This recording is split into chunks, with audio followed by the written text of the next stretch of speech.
तो भाई यार हेनरी कैविल का जो सुपरमैन है ना वो आज भी एक बहुत ज्यादा कंट्रोवर्शियल मुद्दा है। अब सच कहूँ तो आप कितने भी रिसर्च वगैरह कर लो, आपको ये कभी पता ही नहीं चल पाया कि आखिर इसमें गलती किसकी रही है, वार्नर ब्रदर्स की थी या द रॉक की थी या फिर खुद हेनरी कैविल इसका जिम्मेदार था। सो अब देखो जितने भी ये फिल्म इंडस्ट्रीज हो गया है और ये जो फ्रेंचाइजेस वगैरह लाइक मार्वल डीसी ये सब जो भी है ये सब एक बिजनेस है एंड कॉमर्स वाले ये बात अच्छे से जानते हैं कि बिजनेस लाइन कैसा होता है। यहाँ पर ना बेटा बाप को पहचान रहा होता है और ना ही बाप बेटा को। सॉरी मुझे ऐसा नहीं बोलना चाहिए बट ये लाइन ही कुछ ऐसा है। यहाँ पे स्क्रीन में सब बहुत क्लोज दिखते होंगे बट बैकग्राउंड में वही सीन रहता है तुम कौन मैं कौन वाली। जब तक आपकी जरूरत थी हम आपके साथ खड़े रहे, आपको साथ रखा, अब जरूरत नहीं तो फिर किस लिए। एंड आज मैं आपको इसी एंगल से समझाने की कोशिश करूंगा एंड आई होप आप समझेंगे। हिसाब लगा लो बच्चे, यह देने के लिए प्यार बस मुट्ठी भर है।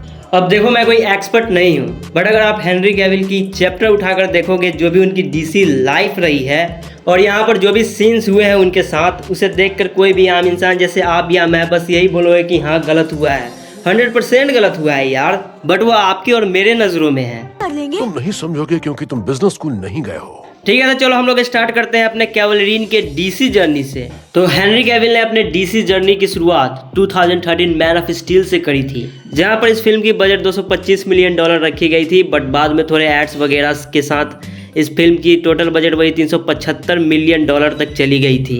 ग्लोबली इस फिल्म ने $670 मिलियन की कमाई करी थी बट थिएटर के 60 to 70% कट के बाद सिर्फ वार्नर ब्रदर्स के हाथ में $315 मिलियन ही आए।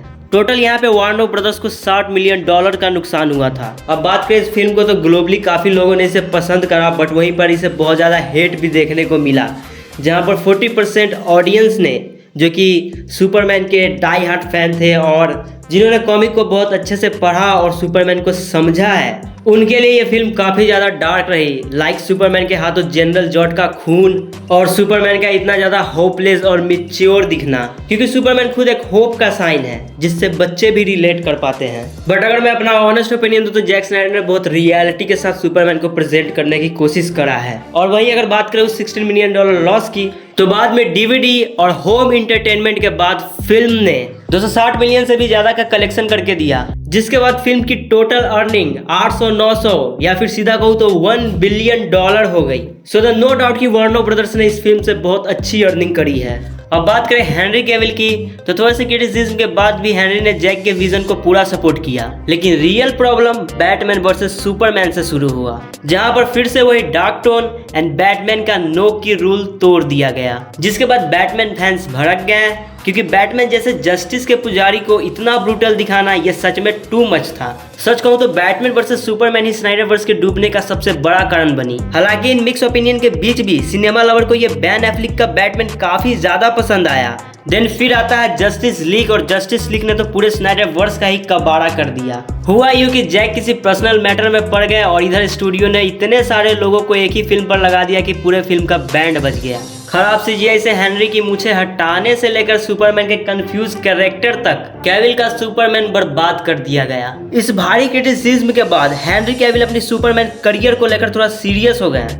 अब छोड़ो करियर नहीं बोलते हैं, लेकिन फिर भी हेनरी कैविल अपने सुपरमैन को लेकर थोड़ा सीरियस हो गए। अब देखो एक्चुअल में हेनरी कैविल ने सिर्फ 3 फिल्मों के लिए साइन किया था, man of steel, Batman versus Superman और जस्टिस लीग, जिसके खत्म होने के बाद हेनरी कैविल और बाकी सब एक्टरों को डीसी से फ्री कर दिया गया। सो भले ही कॉन्ट्रैक्ट खत्म कर दी गई हो, लेकिन अब भी डीसी की मेन फेस सुपरमैन और बैटमैन ही थे, जो कि हेनरी कैविल और बैन एफ्लिक द्वारा निभाया गया था।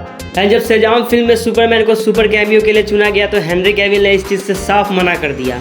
उनका कहना था कि वो डीसी में तभी आएंगे जब उनके सुपरमैन के ऊपर वापस से कोई फिल्म बनाई जाए, जैसे कि मैन ऑफ स्टील 2, और इस बार क्रिएटिव कंट्रोल की भी मांग की उन्होंने। रीजन साफ था, उनका सुपरमैन ऑलरेडी बर्बाद हो चुका था और ये छोटे मोटे कैमियो करके उसे और बर्बाद नहीं करना चाहते थे। आई थिंक हेनरी कैविल यहाँ पर समझ गए थे कि प्रॉब्लम उनके सुपरमैन में नहीं बल्कि स्टूडियो में है। एंड फिर यहीं से हेनरी कैविल के स्टूडियो के साथ मनमुटाव बढ़ती चली गई और फिर स्टूडियो ने भी हेनरी के साथ काम करने से मना कर दिया।